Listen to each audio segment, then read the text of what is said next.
Let's call it a good afternoon, everybody. Today is Thursday, February 22nd. I am Bart Winkler. Welcome into the Winklerverse with two of the original Avengers of it, Grant Bills and Paul Immig. A lot of MCU talk that I could get into. Kane's dead. Yep. It's fucked up. Oh, man. You can catch this podcast on the Dan Schani YouTube stream and also YouTube. I said YouTube stream. The YouTube stream. And you can also catch it, obviously, Spotify, Apple, and Google for now. I believe Google Podcast is going away. So get it for now. They're like shifting to YouTube. Google. We are brought to you the Mmhms by Tupelo Honey, which they've got a few things on the horizon. So with the seasons changing, the 4 seasons that we have in Wisconsin, summer, fall, January 18th, spring, winter is gone. But with it becoming more spring-like, they are doing a spring-summer menu flip to give you more of the spring and summery taste of the Southern fare that they offer. So that's coming up, I believe, mid-March. And they've got their Easter brunch reservations that are filling up. They've got their weekend reservations if you're going somewhere for like March Madness games or when Big East tournament or whatever. Or if you want to get down, I will mention, maybe you want to get down there on Saturday before the Admirals go for their 19th straight win. So check them out.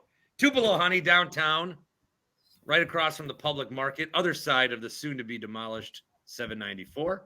You can make your reservations, TupeloHoneyCafe.com. And we thank them for bringing you this episode. How are you, boys? Well, I mean, I'm doing great. I get to go to lacrosse tonight, and I'm very excited. Well, it's for a funeral. You're waiting. Okay. Your tone was like, ooh. Well, it's lacrosse. But it's a funeral, so that's what I'm dealing with. But I'm doing good. I'm doing excellent. How about you, Bart? No one asks. How are you? You don't worry about our guests. You always have to worry about us. How are you?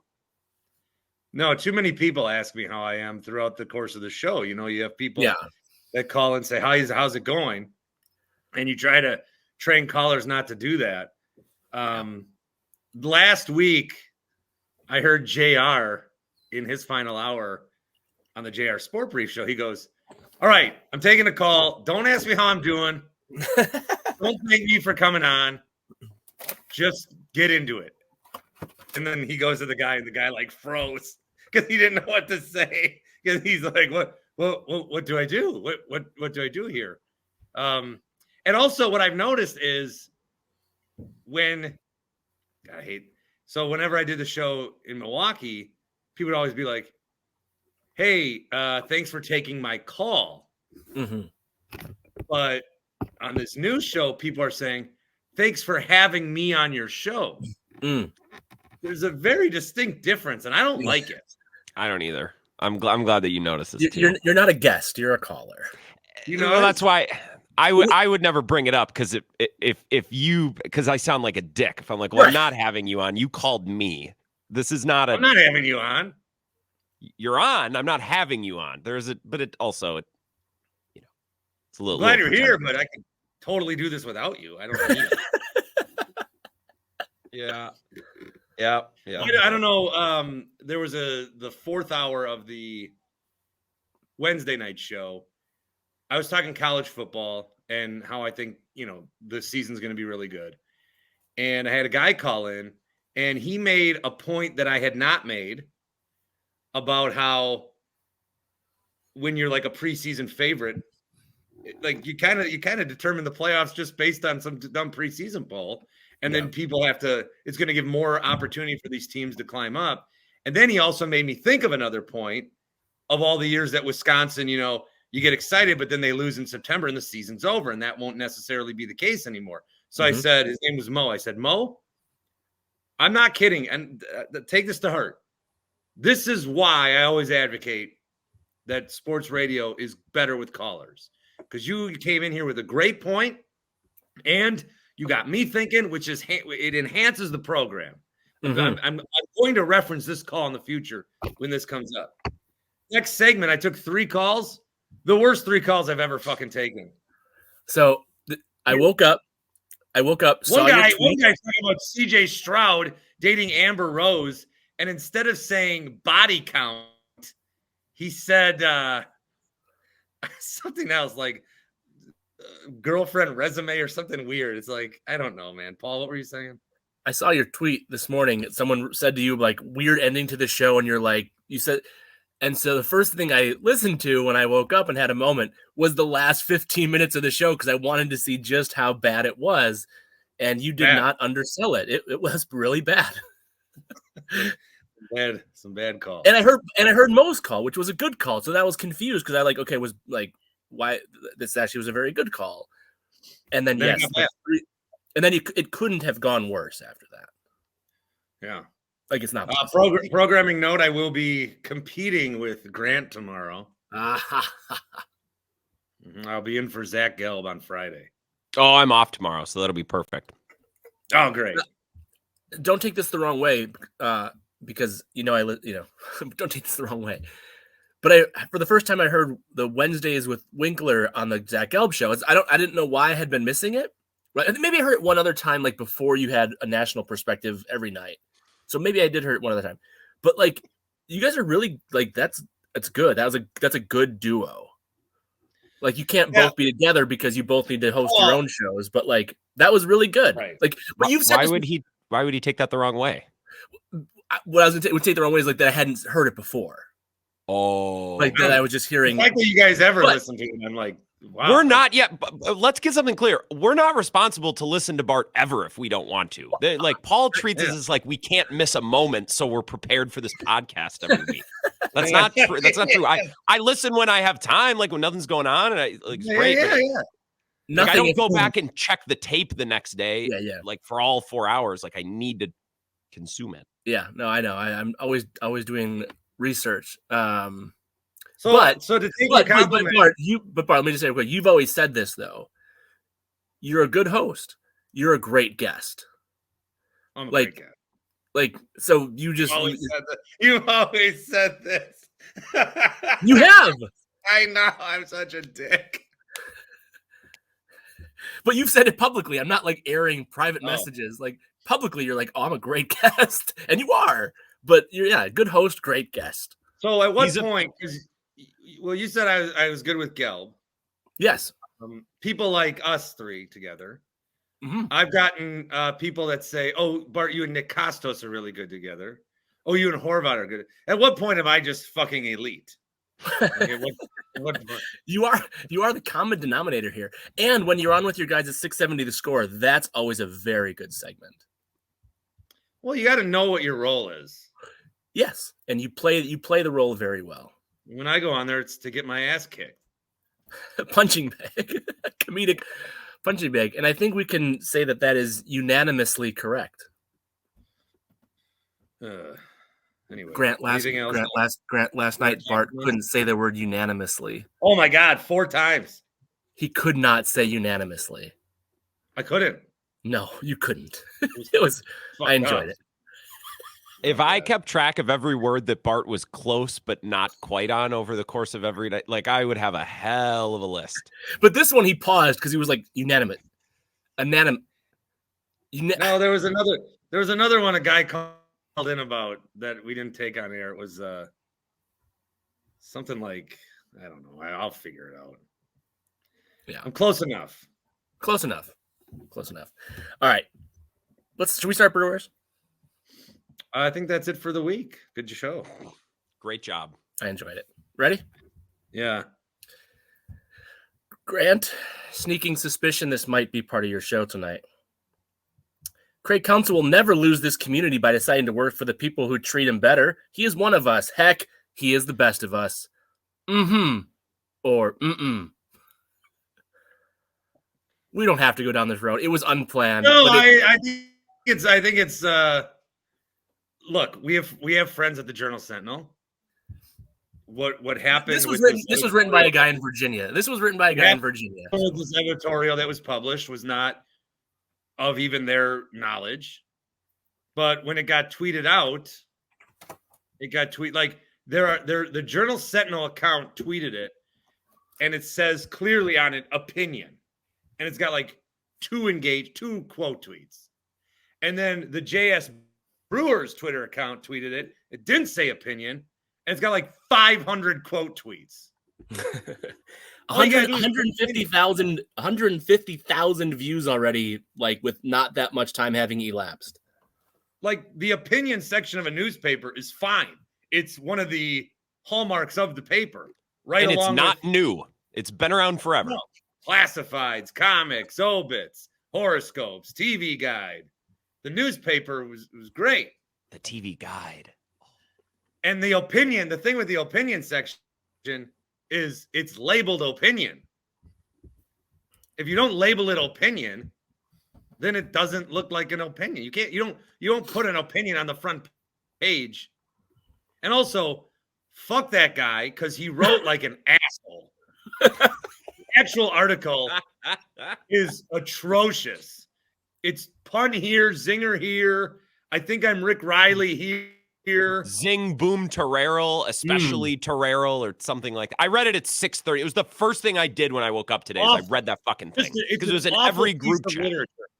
It's an awful piece of writing. It's like he's cosplaying as a writer. It's awful. It's like he told his buddies, "Hey, watch this. I'm going to get this in the newspaper as a parody." It's the only real explanation. And the guy lives in Virginia. And he probably has no idea that any of this conversation happened. That like he's not on Twitter. He's just some old fuck in Virginia that's like, well, I remember when Craig Counsell used to come to the ballpark as a young man. Why are they doing this to him? I'm gonna pen an editorial on it. I think that, honestly, the one part of it I think that was good, and not that anything that happens on social media is a good representation of society, but because all of the comments are just, this is the worst thing I've ever read. I hate this art. It let me know, because I have a couple buddies who are just like, dude, what's the big deal? Like back when Counsell went to the Cubs, and I was like, you guys, I was like, fuck this guy. And they were like, and they were confused by my thoughts on it. What I'm relieved by, to some degree, is that this gets published, and then you can say, like, oh, good. It's not like the three of us live in a little echo chamber of It's like, no, like, okay, so what I think we're in the vast majority of like, no, this is not cool. And by the way, my favorite part about all of this, and we didn't know this in November when Counsell first went to the Cubs, but the Cubs have since done jack shit in free agency. So it's like, oh, like, and you know, the Brewers have made some moves recently, including Brandon Woodruff that I want to talk about. But so I enjoy the comments of it. I'm glad to know that that's maybe like the common sentiment is what the three of us have been saying now for a few months. Yeah, if there was any question as to whether people were over the Counsell thing, like people are not over the well, and it's interesting because it was the biggest thing in the world in my life for like 2 weeks. The week that it happened, and then the week that he was introduced, and then it was football. And I kind of stopped thinking about it. And over the course of the football season, like when a little headline would pop up here or there, like in December, January, I would just be sitting in the studio and out of nowhere, I'd be like, that's right.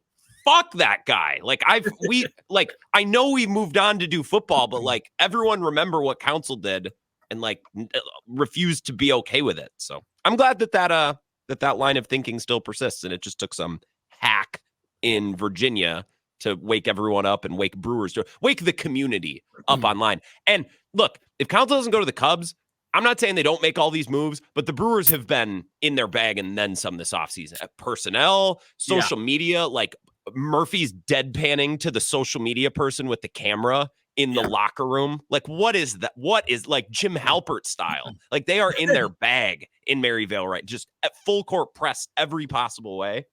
That's good. I think it lit a fire under this organization. It lit a fire under me. I've been more excited.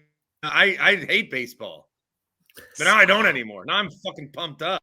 Stop. You don't. And we better boo Counsell. We better boo Counsell May 27. I'm still worried about that.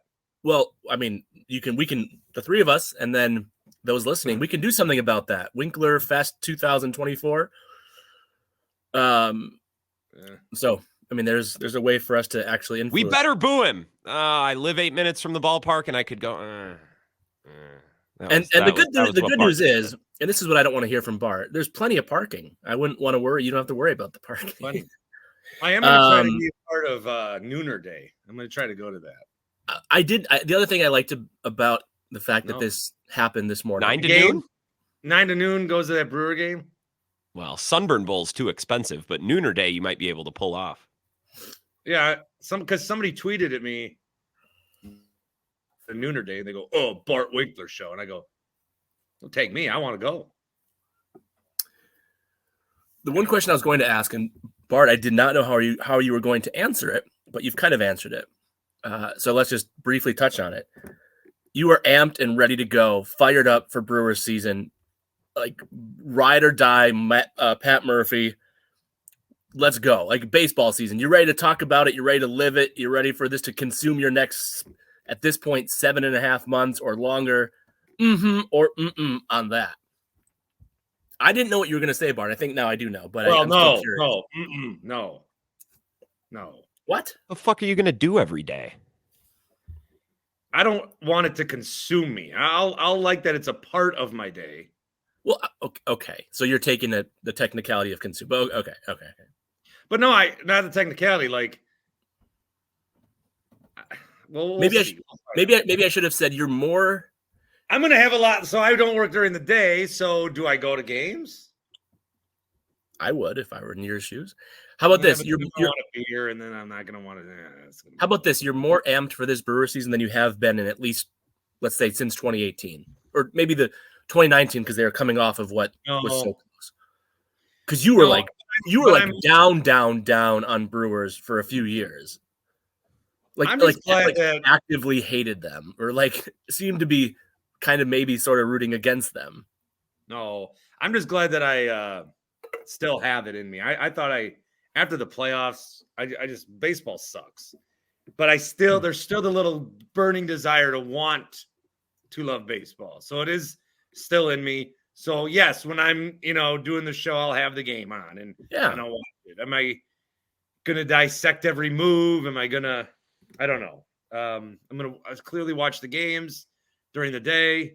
We'll see how into it I get. Obviously, if they win a bunch, I do kind of like that. You don't really know what to expect. Like they could win. Like let's say they win 87 games. At one point, it's not really like the Packers season, but if they win 87 games, you'll be like, oh yeah, I get it. But you'll also be like, holy crap, holy cow, what? So there's an opportunity for this year to be fun. And the Pat Murphy, I think that's going to change the whole vibe. Like we talked about that before Counsell left, is that maybe there just needs to be a change of like the vibe. Yeah. And I hate that Counsell went to the Cubs, and I hate that he did that after pretending to be a Brewer this whole time. But I like that he's gone. I like that there's something fresh. I think there's something to be said too for like you just said how so the Mike Budenholzer, Drew Holiday, Chris Middleton, Giannis, Brooke Lopez Bucks, like after they won the title, like, okay, cool, like wake me up in mid-April, right? Like it was okay, like there's games on, I'm gonna watch them and like it's gonna be fine, and they're gonna lose, and we shouldn't overreact. They're gonna win. I'm not gonna overreact. I think that's kind of what the Brewers have been, and like like the credit that they deserve is that as Yelich, I think I've heard him talk about, this is a great era. We don't have to call it anything more superfluous, but like it's a great era. They Grant. I know that's why. But golden age Brewers baseball. There you go. But like they have they've made making the playoffs routine. So this change to me is, and by the way, it doesn't mean that. Well, I would say making the playoffs has become the expectation. But this change, even though like look at the Bucks, this has been a very difficult Bucks week. Needless to say, it didn't have to be. Didn't need to be. Thank you, Bart. We took the words right out of my mouth. Didn't need to be. But they self-inflicted through comments. Didn't even care. Didn't need to make a big deal out of any of Didn't it. need to, but there's no games happening. There's no football. It was a perfect time to like make all of this. And by the way, it is on the court coming off of a loss against the G.G. Jackson-led Memphis Grizzlies when Giannis and Dame all played. And like, so there was game action on top of that. That was negative. But like, so my point is the change where it's like, okay, Budenholzer's gone. Drew Holiday's gone. Well, there's Dame. And there's this new rookie coach, Adrian Griffin. Oh, now they're going to change to Doc. Like the change it's going to create roller coaster waves that we're unfamiliar with. Just like is like that's why I'm comparing it to the Brewers. Like maybe they're worse, maybe they're better, but the monotonous of 162 with like Counsell and Corbin Burns as your number one. Like there's new stuff here. I know, Grant, you look like you're disagreeing, but that's how I'm feeling about it. I just don't like that you're comparing Brewers baseball to the Bucks or to the Packers, because I don't think in football, at least when you're Super Bowl or bust every year, like I don't think you get to enjoy the ride. And at this point with the Bucks, I don't know that there's a lot of enjoying the ride. Baseball is the enjoy the ride sport. So I think comparing the situation that the Brewers are in to the Bucks or the Packers, it's apples to oranges, if we're being honest. 2018 Bart just absolutely don't you say that. Yeah, don't say apples to oranges. And also, Bart, you had about 2 or 3 Mountain Dews when you called the postgame show in 2018 when they said, well, yes, they just lost to the Dodgers and yeah, they missed the chance to go to the World Series, but what a great ride it was. So like, I would have chosen my words differently than Bart did that night, but I agreed with him. Like, I'm not going to look back favorably at 2018. I don't now. I didn't then. Like that was heartless. Well, I look back favorably on it because it ended. I do. I was in the locker room 3 different times. That was fucking awesome. It was what? Look, but it was literally like it's like say, okay, yeah, well, Little Big League where Ken Griffey Jr. robs the home run and the Twins lose. Like it was a fun ride, but then you lose in a terrible fashion. So like there were good things about it, but I don't look back at it and think, wow, what a wonderful season. Like it ended an incredible season, but it ended in a way that takes away that. Where do you get off? I know that the Brewers have done nothing but win the last couple of years and the floor has been raised, but since when as Brewers fans can we afford to turn up our nose at an NLCS appearance? I don't know where this is coming from, Paul. In the box score, in like the historical registry where it says 2018 NLCS, it's going to look great. Like I'll give you an analogy actually real quick. I just thought of this. Just now? How do you spell? Yeah, how do you spell media? Well, it begins with me. It does. So let me tell you a story. It was like I don't know, whatever year it was. One of the years where the Packers lost in heartbreaking fashion. I think it was the Seattle game. That narrows it down. I think it was the Seattle, 99% chance that Brandon Bostic, all that. I think it was that game. But the next day, exit interviews in the locker room, and Josh Sitton said something at the time younger me thought was crazy, was I would have rather have lost by a lot. I would have rather have not made the playoffs. I'm paraphrasing what Josh Sitton said at the time. But it was like, so you were extremely close to making the Super Bowl, and you're saying, Josh, that like you would have rather just been a bad team?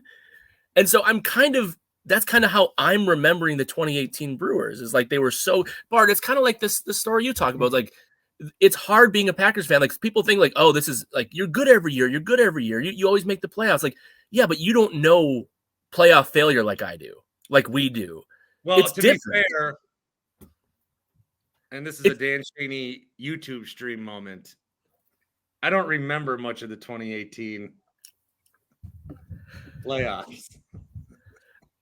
That was against the Colorado Rockies, so that one was different. I don't know. I was not sleeping. I do not know who took that picture.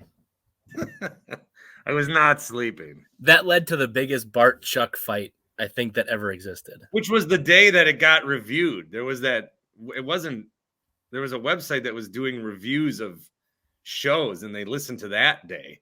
Oh, really? Yeah. Oh boy. And I played his review once during a best of, and people were like, "What the fuck is this?" All right. Any other thoughts on this? Oh, just that I think baseball is the enjoy the ride sport. I think it is. So, like, you can say that the season ended poorly, but mean, it's also taking place in the summer when we're just much happier, and like I'm just happy to have it on. Like I'm not excusing the Brewers' failures and saying that it's okay just because I enjoyed the ride of the season, but I think it is different from football and the Bucks season right now in that regard. I think nothing makes me appreciate that baseball's around the corner, that there's going to be a game on 6.5 nights a week, like on average, 27 nights a month, than this past week in which there's been no Bucks, no Brewers, obviously no NFL, no NBA. Like at night, man, like thank goodness for my friends on TNT from 7 to 9 Central on Wednesday nights that I had something to watch. AEW. All right. It's on TBS, Paul. Oh yeah, Dynamite's on TBS. It's hard when you do YouTube TV. Like it's weird now. Like I don't have channels. I just go to my like library and it's there. But yeah, you're right. I would like to just remind people that one way to enjoy baseball more is to take a gummy during it. Happy Place Hemp. The promo code is BART. You get 25% off each and every order. You may ask yourself, Bart, didn't you start talking about that promo code a year and a half ago? How on earth is it still applicable now? To which I say, it just is, you shithead.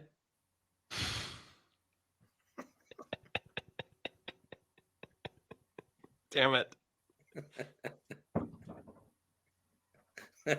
25% off Happy Place Hemp. You got your gummies, you can do the balm, the tinctures. There's also just like CBD if you're looking for CBD. If you've got, my arm hurts, that might work. It may or may not have cured my gout. I don't know.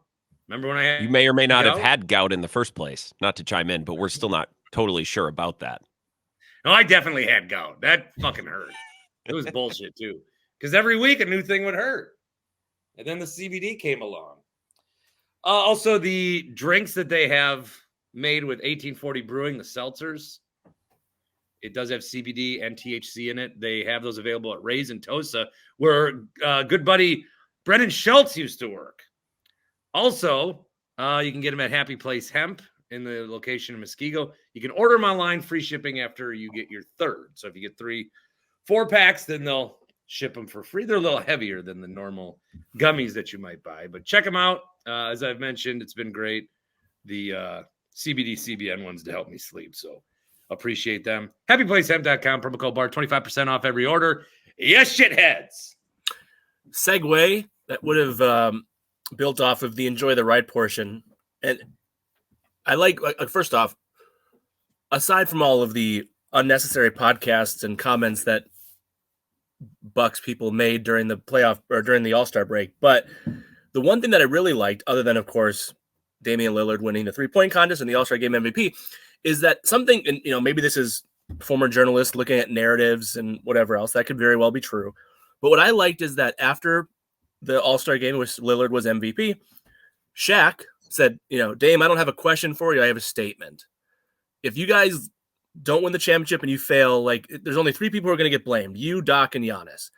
And Dame was like, it shouldn't, by the way, I would say it shouldn't take, someone like Shaq to make that comment for that to matter. So maybe it's meaningless and I'm thinking more of it. But on the topic of enjoying the ride or expectations and how that affects the viewing experience, it had me at least wondering, at least in the context of comparing it to Brewers, anything short of a championship this season is a failure for the Bucks? Or is it championship or bust? It depends on who you ask. I would say a championship is okay if they don't win this year, but they win next year. I agree with that. Now we won't know that obviously, but yeah, I do agree with that because as we talked about recently, they're going to win one of the next 2. I've been that guy. But guys, I've unfollowed a lot of people. And one guy heard the podcast and then I unfollowed him, like, because I saw his tweet later. And then he goes, "Oh, big mighty guys unfollowing people that don't agree with them." And I'm like, okay, maybe I'll follow this guy back. Maybe I'm wrong. So I looked at his Twitter and the most recent tweet was at Damian Lillard. Fuck you, bitch. You make more threes, asshole. No. I'm like, what? I'm not following this. Mm-mm. Condoning this.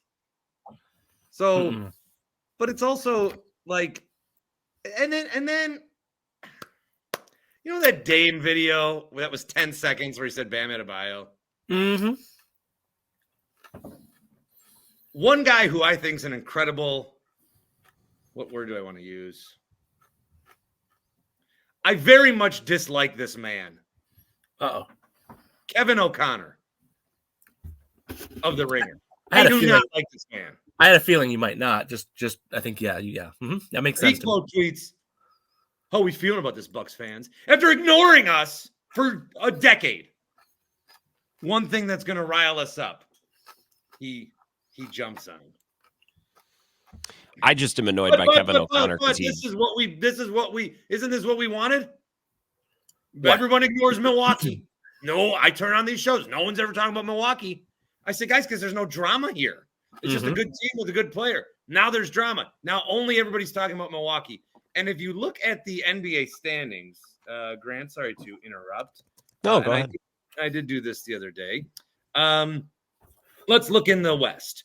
You got the Timberwolves. What are people saying about them? Good things. Thunder, Clippers, Nuggets. Even the Suns, who people were shitting on earlier, are now a dark horse to win the finals. Top 5 teams. Oh, wow. Incredible stuff. Celtics, Cavs, Knicks, even the Sixers. Oh, they'll batter through Embiid. Everyone's saying good things about every team except for us. But isn't this what we wanted?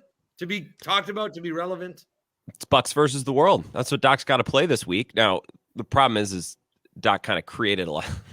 It's kind of a lot of it is Doc's fault. It is. But that's the message this week. No one thinks we. What I have to believe this is that Doc did this intentionally. Like, he's trying to create an environment, an atmosphere. I know, a JJ Redick and others will say, well, he's not taking accountability and he's not whatever. Like, there has to be a method to this madness. Because it is madness. There has to be a reason. He's too experienced. He should know what he's doing more than just having this be like off the cuff remarks. Like, I have to believe this was purposeful. I have to. Because if it's not, I don't think there is. I don't think it's purposeful. I just don't think he cares. This is my thing with Doc, is everyone's like, he's skirting accountability. I don't think that's it. I just think he's being 100% honest, which as a coach you cannot do. You know what I mean? Plus, and I mentioned this earlier this week on my show, like Matt LaFleur comes to the podium, always takes accountability. We hate it. Too much. We're like, oh, well, okay, so you want a coach to walk the line of sometimes blaming his players and sometimes taking accountability and blaming himself? Well, you don't want them to be Rick Pitino. Like, you saw those. Yeah. I guess my point is everyone's mad that Doc is like, well, my players were in Cabo. They obviously were. What do you want to say? I need to do a better job?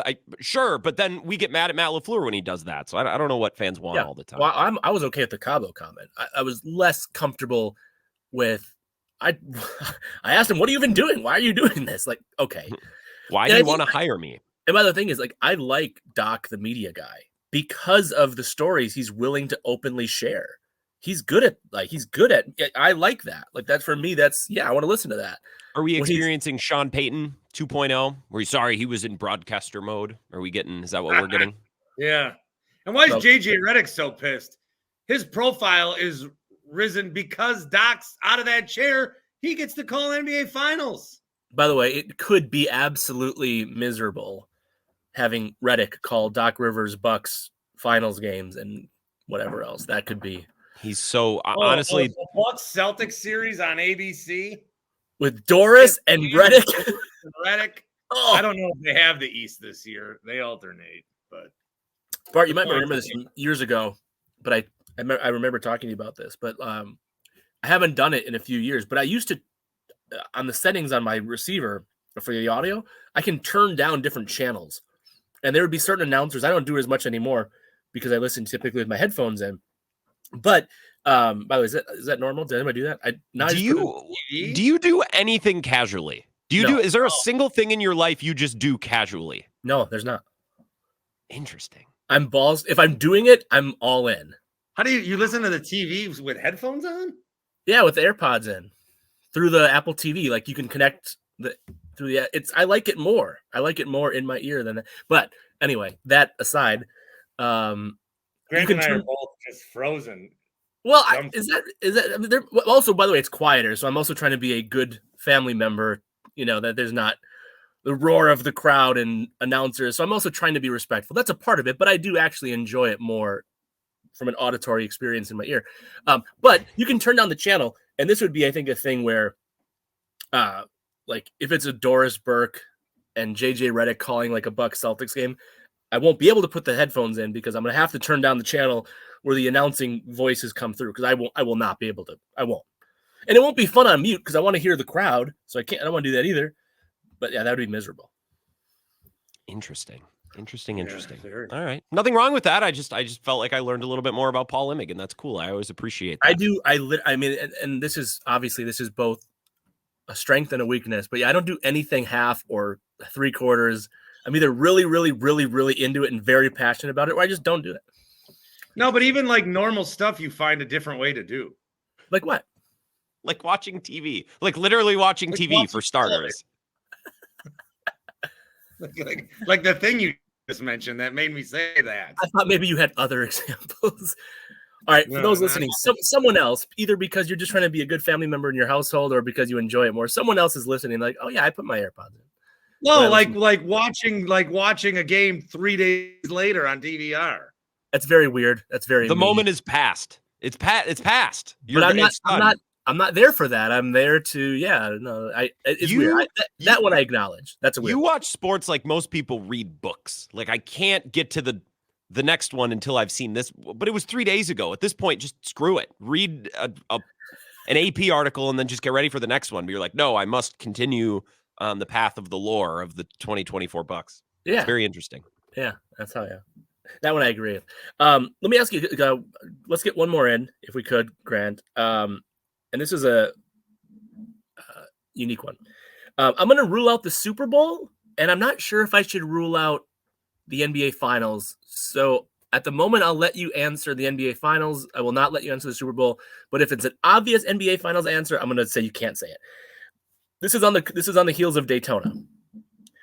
The sporting event that's not the Super Bowl. And by the way, it can't be your team. So if I want to see the Brewers in the World Series, you're not allowed to do that. It would have to be two random teams. The sporting event that's not the Super Bowl and that does not involve your team that you would attend first, your first choice, would be the Daytona 500. I'm just going to say Daytona 500. I don't know what you guys are going to say, but for the sake of I'll say you would choose the Daytona 500. Or No, I think mine's pretty easy. It's the World Cup. Yeah. I almost ruled that out too because I thought that might be but that's a very bar. Okay, but then you know what second is? WrestleMania. No. Yeah, mine would have used to have been WrestleMania. Now I'd say it's all in at Wembley. 500. Like what? Yeah. So give me your Bartometer on this. Well, no, I would like to attend a race someday, like a NASCAR race, because I used to tape races at the La Crosse Speedway. Oh, really? So when I worked at UPN, KQEG was UPN. Mm-hmm. And I would go in there and I would do the tape deck and I'd have to edit commercials into you would get like a 30-minute syndicated show of like Jack Hanna's Animal Rescue. And then to insert the commercials, I'd have to record from one VCR to another. It was wild and fucking awesome. And then to play live programming, we put in a VCR and press play. Wow. So then I'd call my buddy and be like, turn on channel 5 or whatever. And then I just pause the TV. Yeah. But then on Saturday nights, we never taped anything live. It was always, we would do high school basketball games that then we would air them the next day. And then with the race, we would air them the next night as well. And so I went to that La Crosse Speedway like 15 different times. And so I like that. But in terms of like Daytona, I mean, well, not Road America. That's different. But like an oval track, I'd go to any race. I don't I don't know that the Daytona 500 as a fan would be any different than the one this weekend in Atlanta. Racing's really hard. I talked about this week, but you can not be winning the whole time and then just win. It's like baseball. Yeah, a little bit. Like the Diamondbacks. Yeah. I'm trying to think of what I would. I'm tempted to actually say the Big Ten tournament. In high school, I had buddies. We would always watch college basketball together. And we said one day, I want to go to Indianapolis because it was always in Indianapolis at the time. Like, I want to go down there for a couple of days and just watch like basketball games all day, every day. Like, there's fewer games as the tournament goes along. I think that would be really fun. It would be like the state tournament for basketball, except, a level up. And that doesn't really exist, the next level up. Like, there's not really there's no version of that in professional sports. Well, you could, not the Summer League, NBA Summer League. Like, that's a good one. I didn't think about that. Yeah. Also, those games suck and the players suck, though. That's the problem. Yeah, but you wouldn't if you went to one Summer League game, you'd be like, ugh. But I think like Summer League is something you go to 10 games in 2 days. Well, and then it's more of like the cumulative of the. By the way, I didn't think of that one before. Just as you were saying what you said, I thought of the Summer League. That one would be high on my list for sure. Maybe a golf tournament, maybe the Masters, but Masters would be cool. Yeah, that'd be low on mine. Like, I would say, as someone who doesn't really, I kind of sort of have a hockey team in the NHL. The Lightning is my team, but it's not the same. But like going to an NHL Stanley Cup final would be very high on my list. Daytona would not have been on mine until my dad went and sent me these videos, and I'm like, oh, okay. I don't think I want to. But I wouldn't be invested. Like, it's something you go to for 30 minutes. Like, oh, that was unique. That was cool. But I wouldn't care. So maybe that'd be more. I don't know. Like when I was in Atlanta for a morning show boot camp, and the Braves were playing. So I went to the Braves game for 30 minutes just to say that I went, and then I left. I wouldn't do that. The problem with this is when you get to a certain level, it gets corporate. Like the Super Bowl loses a little bit of touch, and I think the national championship game does, and the Final Four, because you're playing it in a football stadium, and it's big. What would be really cool is if you could go to the Iron Bowl or like Red River when Oklahoma and Texas are both really good. Like that would be an environment that would be really cool. Yeah. More so than I think a college football playoff game, because then you're in like Jerry World, and like, yeah, that would be cool, but it wouldn't be like, it feels more like a television product in a big event more than it feels like a college football game. So like one of the SEC rivalry games would be cool. Thinking out loud, what about like a Duke North Carolina basketball game? Yeah. No. Michigan, Ohio State football. Yeah. One of those. No, Bart, how come it's so anti that one? That would be just a crazy environment. Yeah, I don't like that rivalry. I think it sucks. Okay. But also, the gym is just so small. Fuck that rivalry. That's why. And Grant, kind of on the heels of your Big Ten tournament example, I did get to cover one NCAA tournament, and my media credential was floor seats, and it was. I don't even like college sports, really. I mean, it's fine. It's not my thing, but I loved it. Like it was. I was like, whoa. I hated it. I hated it. Really? Yeah, because there's other games on. See, I ended up not. I hear what you're saying. I ended up not minding because it was just fun. It was just a cool environment. By the way, the one that I was at, the big deal there was Jared Sullinger, Ohio State, and he was supposed to be the guy. And also there, and was not that big of a deal, was Kawhi Leonard. But it was like, oh, whatever, Kawhi. No, Jared Sullinger, he's the guy. Like that's the guy you tank for, Jared Sullinger. A guy who John Hammond, former Bucks GM, absolutely adored as a prospect, and then didn't happen much with his career. So wait, give me your number one. The World Cup is Bart, so I'm going to eliminate World Cup. Give me your number two. Is it WrestleMania? Oh, yeah. Do you have to be close, or do you just have to be there for this to be number one? For Mania, I would just have to be in the building. Just in the building. Okay. Grant, where'd you settle? I might say Big Ten tournament. That sounds really fun. In a year, but it depends. Some of these like college sports, there's so much ebb and flow with when the teams are good and when there are star players, right? So that would be a factor. But Big Ten what I'd love to go back to is Bucks games during COVID. Oh, Oh, you had so much room. What about a Packers game with you being one of 500? That would suck. That would suck. You know what would be really cool is I'd love to go back to some Johnny Davis Lacrosse Central on Alaska matchups. Those were fucking unbelievable. Huh. High school basketball, when things really align, it can be really cool. Mostly, What about it I could sucks, get back to those Bronson Canning Aquinas games. Or that I tweeted about it the other day. I saw when Lacrosse Central, when Johnny Davis is the peak of his powers, play Minnehaha Academy, which was Jalen Suggs and Chet Holmgren and a bunch of those guys. That's the coolest sporting event I've ever been to. Oh, so you saw? So who was with Johnny Davis then? On Central? Yeah. Anybody else? His brother Jordan. Yeah. Tristan Thompson, who went on to play, I think, at Green Bay. Not Tristan Thompson of the Kardashians or the Cavs. No, in fact, his name's Terrence Thompson. I always did that during games, which is a problem, and now I'm reminded of that. No, they were just an amazing team, then to see them go up against a bunch of guys who are now in the NBA. But Chet and Suggs had to have destroyed that team, no? No, it was a fucking unbelievable game. Johnny Davis had like 40 points. It was it wasn't like final possession close, but it was within like 5 points into the final minute. It was sick. Nobody could make free throws. I remember none of the Lacrosse Central guys could make free throws. Speaking of which, I wish I could live two lives at once. Like one where I was living this life, but then another where I was living still with my family, but I worked train in Lacrosse and was just worked at 9 to 5 there and just lived in Lacrosse. You could just fuck off. Oh. That's what Grant wants too. He just wants to live in Lacrosse. I do, but just Grant, did the Wizards just, as someone who obviously saw a lot of Johnny Davis, did the Wizards just destroy him? Like, did they just permanently disable his ability to shoot normally and be confident? Like, what happened?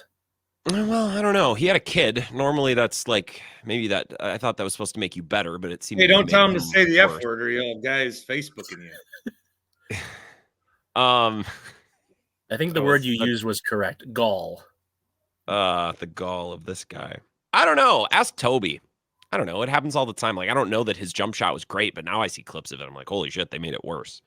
So, yeah. I'm gonna tell everyone. I don't know. I think NBA teams get so bent out of shape getting their guys to shoot the right way. Yeah. Like, it's just do what works. You know what I mean? If it's worked for him all the time, look at Halliburton. Halliburton's got a weird shot. They didn't change it, and it's working just fine. You know, Patrick Baldwin Jr.'s on the Wizards? Really? I don't think I ever knew that.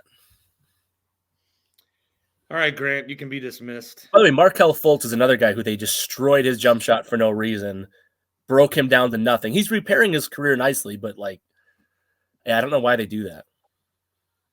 All right. Well, it's nice to see you both. I do have to run. Bye, Grant.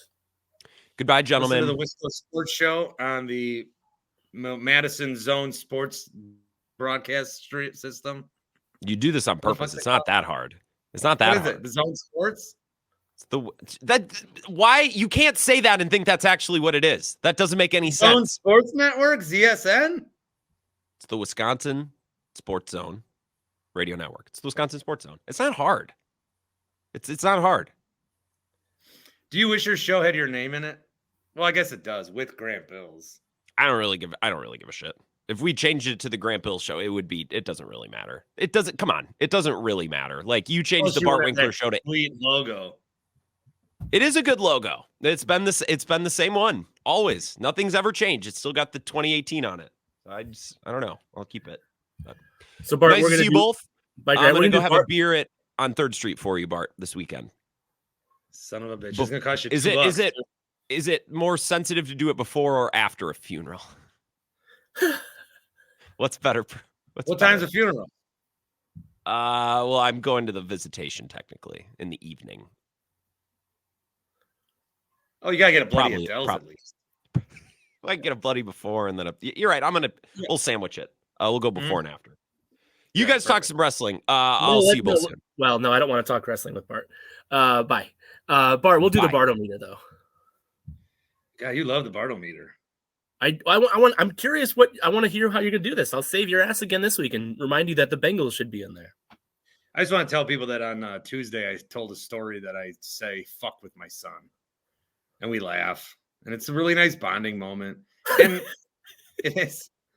And some guy messaged me, found me on Facebook, said, I'm very disappointed in you, lost respect for you as if he was my dad. I said, the gall that you have to tell me how to raise my child. And he said, an even more disappointing response. Oh. And I said, likewise. And he said, I'll leave it at this. You even said on the show that you don't want your wife to know. Bitch, I am doing a radio show. I am entertaining you. Who knows that it's even true what I say? Criticize my sports takes, criticize my voice, criticize my inability to say common words. But don't you... Yeah. This is where some people would be like, don't you ever talk about my son. He's not. He's talking about me. Keep but my son's name out your fucking mouth. All right, this week's Bartometer is going to be which franchise is the most tortured right now in the NFL? Which franchise is the most tortured right now? Okay. Which franchise, if you're a fan of, are you like, fuck this? I can't say that, but. Okay. Most tortured fan bases in the NFL. Okay. I'll give you my 8, and then you can ask me where other teams are if you want. I'll tell you why they're not in. Okay. Can I name? Let me name a few real quick that just immediately come to mind. That I'll just be curious if they're in there. On the list or not. Yeah. Yeah. I'll be curious if they're even in there. Washington has to be very high. No, they're not in. They're not in. What? New ownership, feeling of optimism. I get. Okay. Good counterpoint. Okay. The Jets have to be high. Jets are definitely in. Yeah, Jets have to be very high. It's not the Bears because they have the number 1 pick and they have a good problem on their hands with Fields. So not optimism. The whole world's their oyster. Yep, I'm with you on that.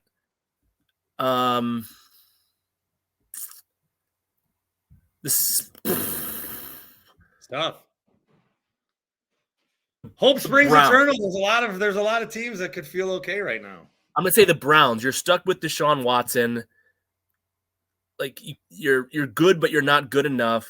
Are the Browns in there? I wouldn't think they'd be top 5, but I think they'd be in there. I didn't put them in, but I could take a team out to put them in. Okay, so you like the suggestion. I think the Cowboys have to be pretty high. No, Cowboys are not in. Why? Because their fans are too stupid to understand. So you're saying they should be in, but the fans, okay. That's a comedic. I like that. Realizing. I don't think okay. The Eagles just won a Super Bowl recently, or went to a Super Bowl. I don't have the Eagles in. Yeah, I don't think they should be. I don't think the Dolphins should be. I mean, I know you kind of have a weird Tua thing and you're stuck with that contract, but I don't think that's tortured fan base. Would you like a barometer? Would you like to hear it? No, I want to see this is hard. I want to see who else. If I can, the Panthers have a terrible owner and might have totally made a terrible 10-year mistake by going with Bryce Young over CJ Stroud. Carolina's in the top 5, right? I'll tell you in a minute. It could be the Giants. It could be the Vikings. The Falcons, I think, have reason for optimism. The Raiders have a new coach that the players like. Maybe it's Denver because you don't really have a. Okay, let's hear it. I'm curious. I don't think the Packers should be. If we were still stuck with Rodgers, I think the Packers should be in. Fuck no. I'm saying but a year ago, or 2 years ago, I would have said the Packers are in the top 5. But that's okay. Go ahead. And then I don't know the 49ers because they can't quite get over the hump, and Shanahan can't win even if he's up double digits in the Super Bowl. All right, go ahead. So I think I don't have the Lions in here. Should I have the Lions in? No, why? Because they lost bad. No, I mean I would be very optimistic if I was a Lion, more than I have been 30 plus years. All right, number 8 is the Minnesota Vikings. You want to give me a quick... have no direction, very little hope, and now everyone else in their division has promise except for them. Okay, I like that. Yep, good argument. Number 7 is the Giants. Yeah. Just because they're kind of stuck with Daniel Jones and Their coach sucks. they're gonna, yeah. But the Giants, good on the Giants, because they find reasons. They find a Tommy DeVito who, I'll mention this and people won't know, he was their Sam Congato. You're right. In Gatto They we won't know trust. Yeah. Number 6 is the Steelers. Yeah, I think that's fair. The Steelers are there because they have not had a losing season under Mike Tomlin, yet they don't give a fuck about that. They are just very heartbroken that they haven't been back in 15 years. Yeah, I guess that's fair. Have they not been back since 2011 against the Packers? No. Okay. Number 5 is the Bills. Sell me on that. Well, every Bills fan grew up knowing about their previous generation's heartache. Yeah. And thought, fuck, it might get bad again, but it'll never get that bad. And now it's like getting that bad. No, it's not. They can't beat the Chiefs. But they have a young superstar quarterback who can't win. That's not fair. Number 4 is the 49ers. I think that seems about right. Number 3 is the Panthers. Okay, who's ahead of them? Jets and? Number 1 is Atlanta. Oh, what? Why? Because the amount of people that have called and referenced 28-3, they are not over it. No, what? Just as it is like how we feel. I think it's like how we feel about the Seattle NFC Championship game. Sure. Multiplied. Because it was the Super Bowl. And then it had this happened. So I think I'm right on this. I'll have to double check. That year, that was a long time ago. That was like 2015 or 2017. Here, let me look. But it was also the last year the Jets made the playoffs. That Super Bowl was 2016. They made the playoffs the next year, but lost. And then they've been 7-9, 7-9, 4-12, 7-10, 7-10, 7-10. Now they do have reason for optimism. Yeah. If they want to talk themselves into it. But 28-3, just when you thought it was over, with Shanahan being in the Super Bowl and blowing it again, with possibly trying to get Bill Belichick, they have relived it again. Sure. So currently, Atlanta, I'm putting at number 1. Let me ask you this. I don't know if this should be part of the Bartometers. The Bartometer also does factor in reaction it may get from different fan bases that have all part of the algorithm. But on a scale of 1 to 10, like I would say, like Jets fans are a 10 out of 10 in terms of passion / crazy. Like they are die hard. Jets fans, I think of a Jets fan, I think of like they love the Jets. They hate the Jets, but they love the Jets. I don't think of Atlanta fans in general, like people in the like Braves, like Hawks. Like I just don't think of them as being like more than a 6 out of 10 on the passion scale. Is that unfair? And if it isn't, does the Bartometer factor in? The problem is that Atlanta is like it's an SEC town. Yeah, so they have more people care about the Braves. I'm gonna challenge. I'm gonna call in and tell you I think that's too high. Jets got to be above the Falcons. Well, that's what the Barometer is doing. All right, whatever can kill a segment, Paul. You know that. Yeah, but even better is which is what you're trying to do. I think it's like if it kills 3 segments because you get a bunch of calls from Atlanta. What about any consideration toward the Ravens? They have a 2-time league MVP. No. Zay Flowers, like maybe. Zay Flowers completely lost. You can put him in at 9. You can put him in at 9, 10. I mean, what I did just to pull up a quick list is I sorted the NFL standings from this past season, just a quick pull up a list of teams. And the Ravens were the only 13-win team. What number did you have Dallas at? You didn't. No, I don't know. They're not in. That doesn't make sense to me. I think if I was a Bills fan, I would feel just fine. I could put. I'd put the Cowboys in, but I like the bit too much. Okay, fair enough. All right, fine. Again, the barometer's its own thing. And then next week you're going to play voicemails. Do you want in on that or no? No, I'm going to listen to it later, of course. But you do that, and then next week we'll do the NBA player duos that Zach Gelb didn't mind doing, but you had thought was too much work. I have destroyed this thing.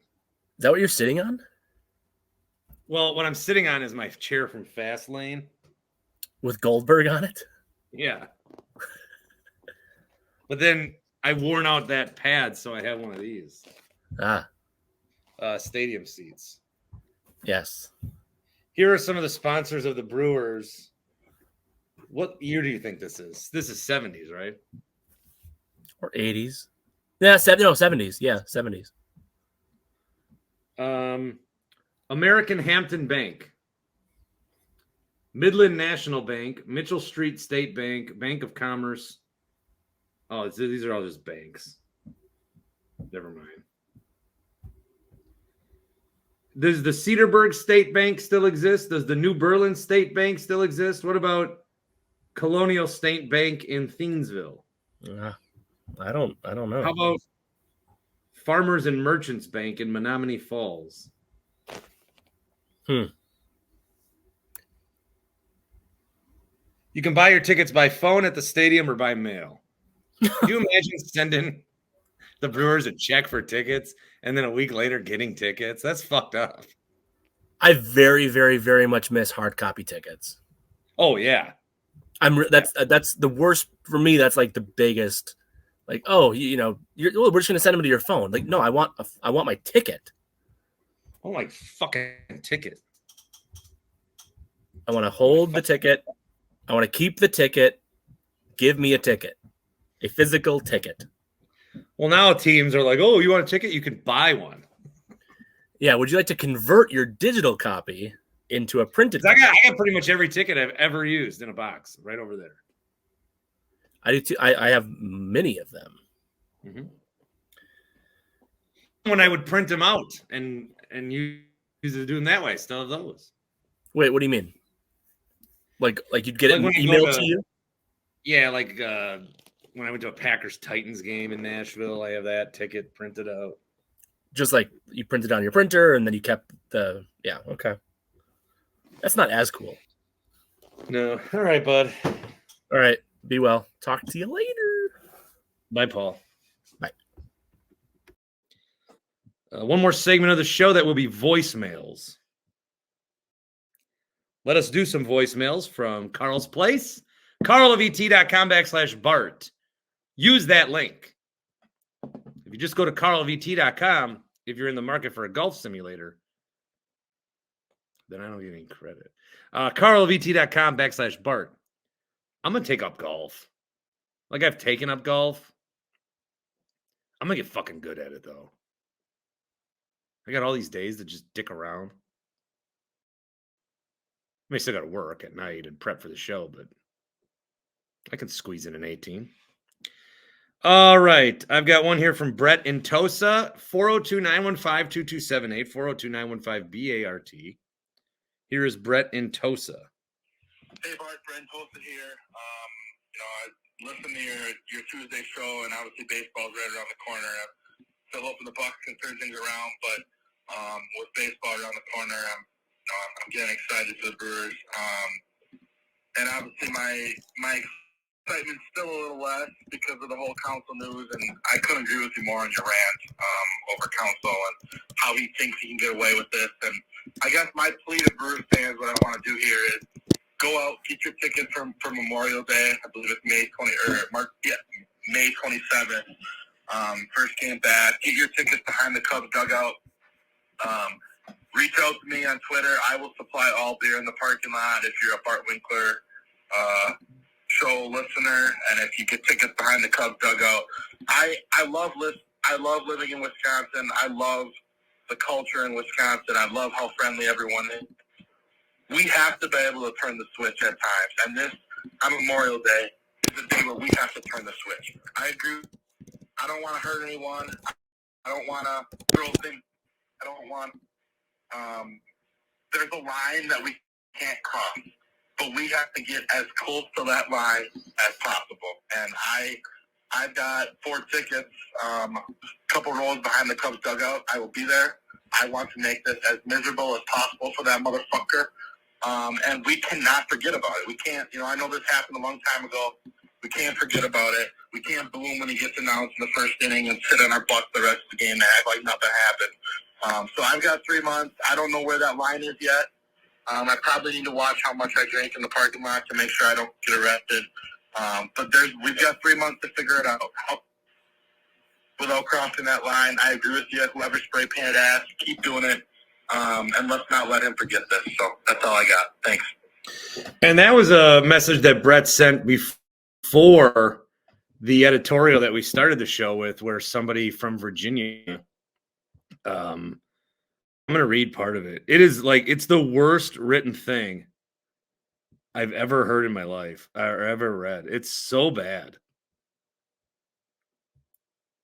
Just every bad writing trope is awful. As a lifelong Brewers fan, I am rooting for the Cubs. There, I said it.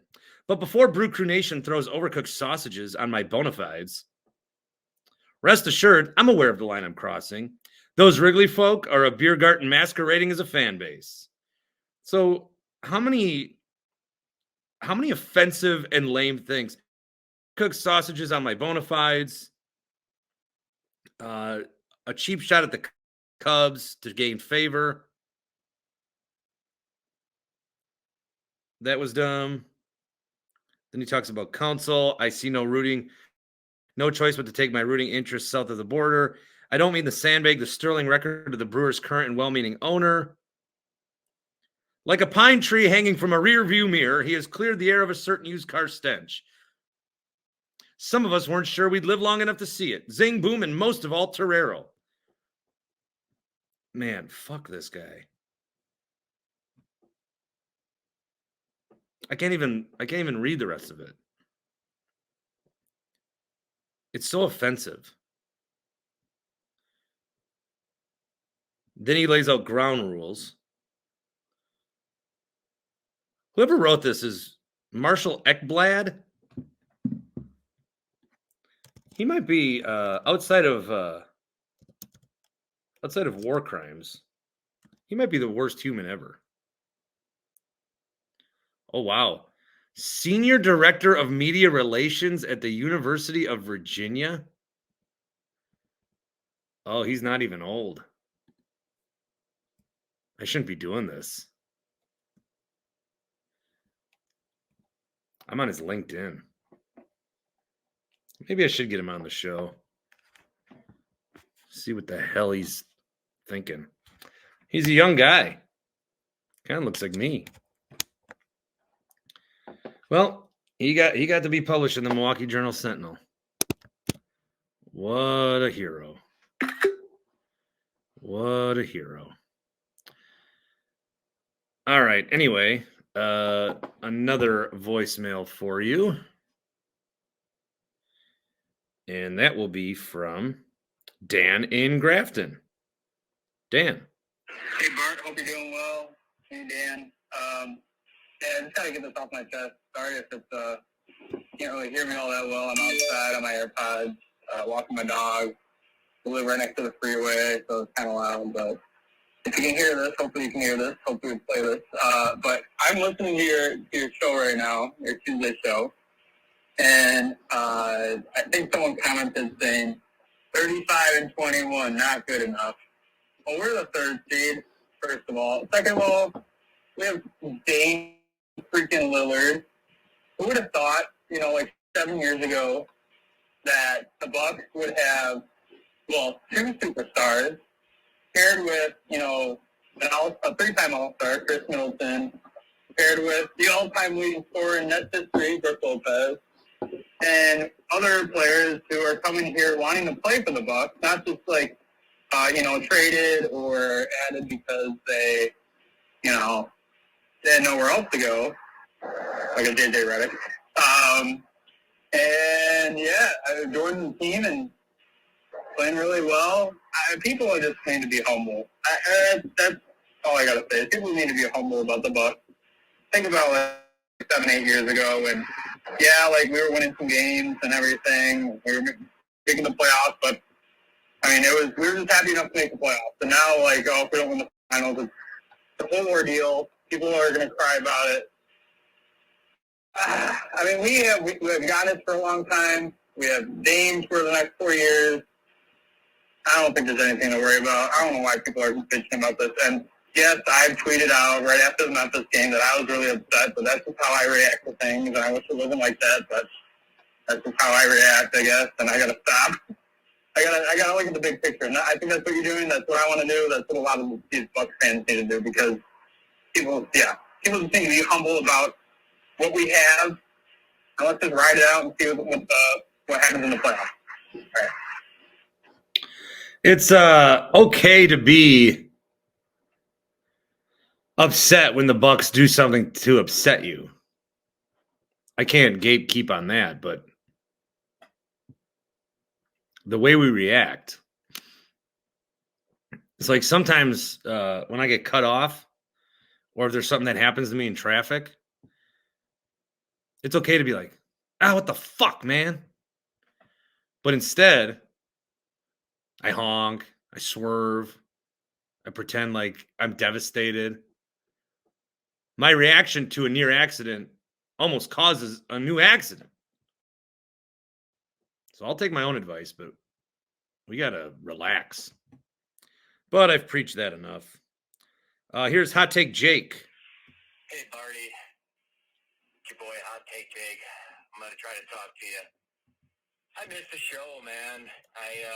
I don't know. This must be what it's like when two parents get divorced, but it's on good terms, and, they're sharing custody of the kids, and they just kind of see each other every now and then, and, you knew it was the right call, and you're happy for the other person, but it's like, you just miss the old times sometimes. But I had to call to comment on your outrage about this supposed outrage about the Bucks, and I also had to comment on your John McLaughlin impression. McLaughlin, that was very much Shaggy from Scooby-Doo. I don't know what you were going for there, but you gotta add in, you're out of breath, like you just woke up from a nightmare or something, so like that, so it's like, okay, Jim, here we go, just a couple quick stops, couple quick bastards. So you got a little bit. that was Yogi Bear. Like John McLaughlin and Shaggy, but I digress. Bart, I love how positive you like to stay. Now, I don't know if you truly are this positive or if this is like a defense mechanism. I'm thinking it's more of the latter. But you can't be mad at Bucks fans for, you say making a big deal out of things when you mentioned it yourself. You got to put context behind these things. So maybe if Dame, says he's just my top 5, you put Bam in there and not Giannis, that's one thing. But contextually, this is the guy that sat around and moped because all he wanted to do was go to the Heat, and that was it. He wasn't going to take anything else for an answer. So it feels like, you say it's not a big deal, but when you add in the fact that since he's been in Milwaukee, he's looked miserable, he hasn't played like his old self, you got to take those things into context. So, yes, maybe one thing on the surface isn't the biggest thing. When you add it all in, on top of the fact that we're paying 3 head coaches, one of which can't keep his dumb fucking mouth shut to save his life and keeps making things worse and worse on himself and on the team and the expectations. What do you expect? I don't know, man. I wish I could just ignore these things. And the other thing I wanted to say is, yes, maybe some people are freaked out or really mad. I'm more bummed out than anything because this was supposed to be the greatest Bucks season ever. And nothing has worked so far other than their talent has carried them to some wins. But it feels more and more to me like the Anthony Mason Bucks, where you have these expectations and this is it, and you just kind of see it and you're hoping it's not the case, but little by little this thing is falling apart. So, I don't know. I hope I'm wrong, but just doesn't feel like our year. But don't be mad at people for noticing the obvious. I almost feel like there's more people mad about other people being mad than the actual shitty year. Not this time. No. I don't know. You got cut off from the 3 minutes, but good voicemail from Jake. Here's what I'll say with the Bucks. I might react the same way that everybody else reacts. I might do that. I might freak out. I might crumble. I save it for the playoffs. They're going to make the regular season. Nobody is even complaining about the 1 or 2 seed. You're not even complaining about that. You don't care.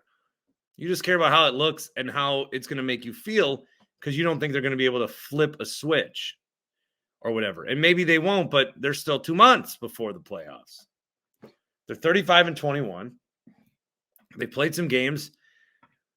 You know, we all talk about that Memphis game. Nobody talks. Not Bucks fans don't even talk. They kicked the shit out of Denver. No one cares. It's a good basketball team. They still have to figure out how to best utilize everybody. Middleton's been hurt. It's a big part of that. And the coaching has been weird. And we'll see. I'll judge them in the postseason. And even in the postseason, remember the year they won? How many of you thought it was over? 2 down to the Nets. And you cry. How many of you thought it was over? 2 down to the Suns. Wham. You got to watch the movie first before you have an opinion on the movie. You got to watch the story. You got to read the book first. Oh, I don't get what's going on here. Did you finish it? No. Maybe in the end it all pays off. It all works out. There is a rush. The Bucks fans have such a desire not to be heartbroken that you break your own heart instead. And it's weird. And with that, I bid you adieu. The show's still here. We're cranking out 2 a week, Jake. I know we're not on after the games, but Sparky is a lot. Ram and Drew are a lot. Justin Garcia on the radio.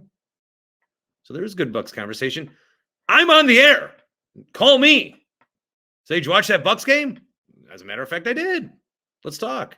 I know it's not the same, but let's make it the same. First couple weeks on the show, I heard from a lot of you guys. I don't hear from you guys as much.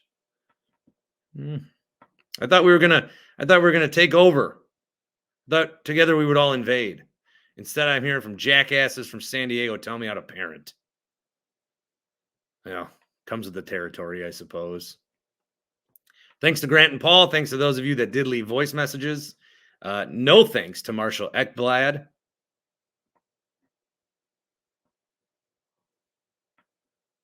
Have a great weekend. Bye.